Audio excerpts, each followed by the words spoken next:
Vor einigen Tagen ist die neue Star Wars Serie Skeleton Crew auf Disney Plus gestartet und wer mich kennt, der weiß, dass ich nicht unbedingt mit Star Wars groß geworden bin. Ich habe also nicht schon als Kind diese DNA eingeflößt bekommen rund um die Jedi, die Republik, das Imperium und alles, was da draußen so in der Galaxie passiert, während es rund um den Erdball Abermillionen Fans gibt und ganz oft von Generation zu Generation die Leidenschaft, Sachen zu sammeln, zu bauen, Geschichten zu erzählen, die Filme zu sehen oder dann ausgeweitete Hobbys weitergegeben werden und oft sich damit eben auch die unterschiedlichen Generationen verbinden rund um die Welt von Star Wars, ist das bei mir eben nicht der Fall. Dennoch habe ich natürlich alle Filme gesehen und auch einen größeren Teil der Serien, aber so richtig in die Lore eingestiegen, bis hin jetzt beispielsweise alle Staffeln von Clone Wars und so weiter gesehen, da stecke ich dann nicht drin und merke auch immer wieder, dass auf der einen Seite die Fanbase schon auch mit Disney und Co. sehr hart ins Gericht gehen kann, aber vor allem auch immer wieder ganz klare Meinung vertritt und es nicht immer ein leichtes ist, wenn man mal Kritik äußert oder man dann direkt, wenn man Kritik äußert und die Stimmungslage so ist, Leute noch viel härter reingehen, weil sie dann sauer sind, was mit ihrem Franchise gemacht wurde.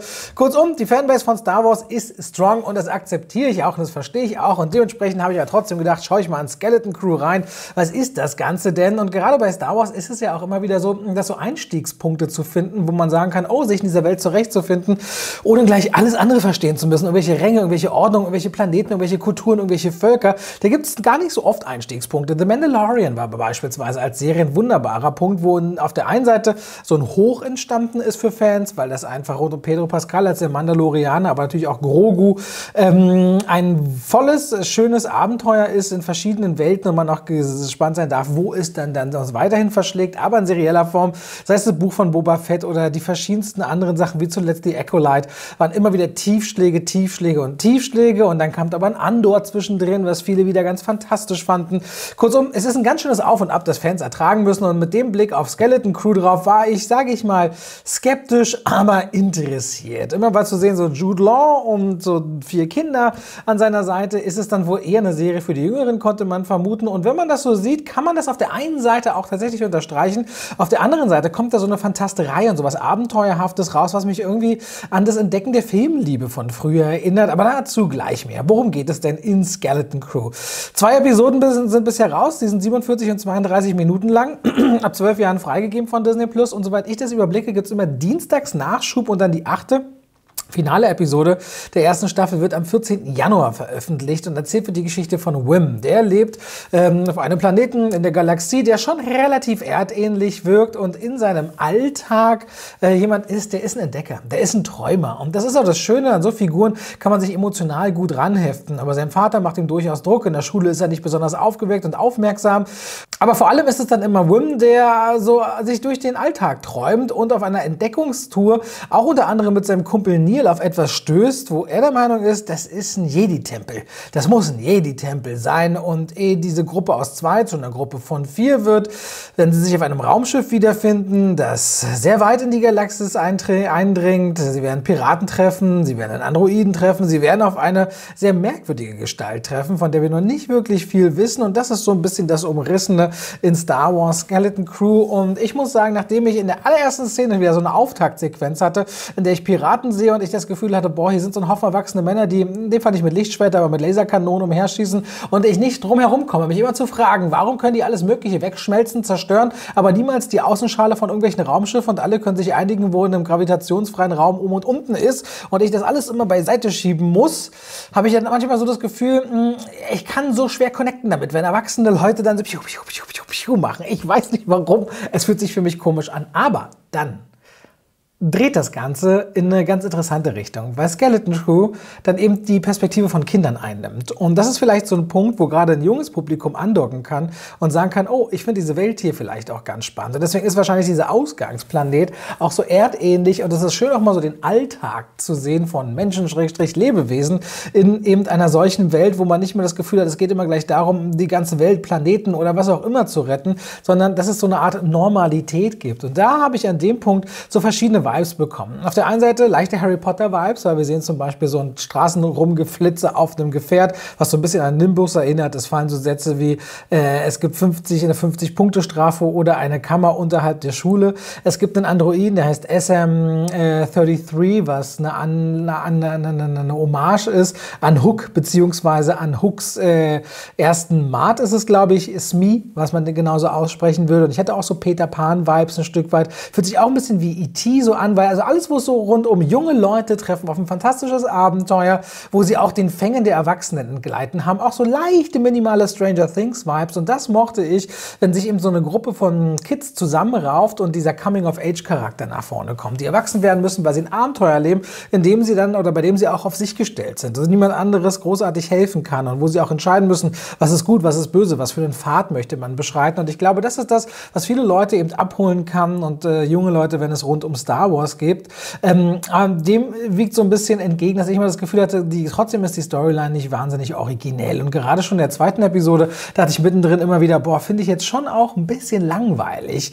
Und dazu kommt, dass auch das Schauspiel sehr auseinandergeht, während ich bei Ravi Cabot-Conyers, wenn er richtig ausgesprochen wird, als Wim, das sehr cool finde.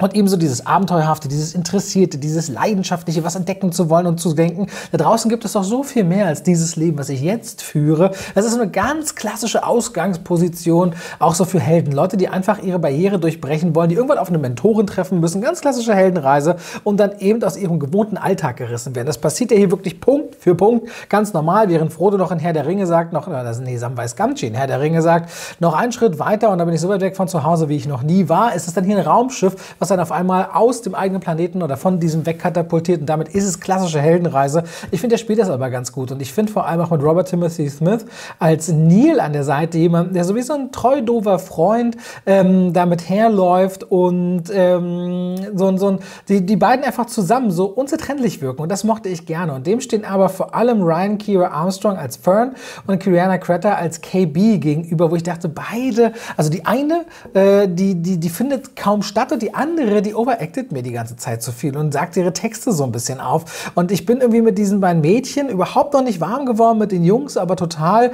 Aber das zeigt sich so ein bisschen für mich, dass diese Gruppe für sich noch nicht so richtig funktionieren will in ihrer Dynamik. Habe ich mir echt so ein bisschen schwer getan. Was ich wiederum mochte, ist das Szenenbild. Ich mag diesen Heimatplaneten. Ich mag aber auch, wenn wir auf Piraten treffen, dass einfach sehr viel Ausstattung stattfindet und wir da einiges sehen können, bis hin zum Raumschiff selbst, wie düster oder sagen wir mal so leicht schaurig das eingefangen ist, sodass eben bei einer jungen Zielgruppe so Richtung 12 Jahre man so eine gewisse Faszination entwickeln kann. Die Musik konnte sich wiederum nicht für mich irgendwie großartig nach vorne spielen. Auch die Kameraarbeit ist für mich jetzt, ich sag mal, so in Ordnung. Kostüm wiederum relativ aufwendig. Ich finde es einfach schön, dass in diese Star Wars Welt nach sehr, sehr viel CGI immer wieder mehr so Puppen und auch Animatronik Einzug finden. Ich glaube, das honorieren Fans wirklich sehr. Und da muss ich sagen, dass man den Coming-of-Age-Charakter hat. Also dieses Erwachsenwerden müssen aufgrund eines Geschehens, was einem nicht die Möglichkeit gibt, sich zurückzuziehen, nach Hilfe zu rufen und dann kommt jemand und weckt so eine gewisse Faszination. Und ich mag diese Vibes, einfach wieder reinzuschlüpfen, durch Kindesaugen mal diese Welt von Star Wars zu sehen. Ob es jetzt den großen Star Wars Stempel braucht, wo es immer darum geht, ganze Welten zu retten, und das im Grunde sich so ein bisschen anfühlt wie irgendwo da draußen auf einem Planeten, in einer Vorstadt, in dieser einen Straße. Es ist so ein klassisches, fast schon Spielberg-haftes Kino aus den 80er Jahren in das Star Wars-Franchise reingedrückt, zumindest bis jetzt. Und Setdesign, Kostüm finde ich schön. Ich finde es schön, diese Welt mal als Kind zu entdecken. Ich finde es aber jetzt nicht wahnsinnig originell bisher. Ich finde die Besetzung durchwachsen und diese Disneyfication, also dann kommt wieder eine Serie und wieder eine Serie und wieder eine Serie aus so einer Franchise-Welt. Ich weiß nicht, ob Fans damit auf Dauer gut leben können, aber für den Einstieg würde ich sagen, das hier ist definitiv ein besserer Serienstart als so manch anderes. Versucht, klar, eine andere Zielgruppe zu bedienen. Hat so ein bisschen immer im Hintergrund das Gefühl, Ronald McDonald von McDonald's zu spüren und warum McDonald's immer Kinderspielplätze hat, damit man nämlich ganz früh seine neuen Kunden akquiriert, die dann lange dabei sind. Dafür geben sie sich aber okay Mühe, wie ich finde. Ich bin jetzt nicht fasziniert und geflasht davon, aber es ist auf jeden Fall kindlicher, naiver und dadurch irgendwie auch so schöner, als ich es unbedingt erwartet habe. Nach 2 Episoden heißt für mich aber auch nur an der Stelle 6 von 10 möglichen Punkten. Ist okay. Aber wie gesagt, in der 2. Episode, die schon nur 32 Minuten geht, und da ist ja noch Abspann und Co. drin, merkte ich schon so mittendrin, so richtig hookt's mich nicht. Ich weiß aber, dass bestimmt einige davon oder von euch ganz andere Meinungen haben werden. Lasst mich gerne in den Kommentaren wissen, denn ich bin an dieser Stelle durch mit meinem kurzen kleinen ersten Eindruck zu Star Wars Skeleton Crew. Und ich bedanke mich wie immer fürs Reinschalten und wünsche euch ganz viel Spaß beim Serienschauen.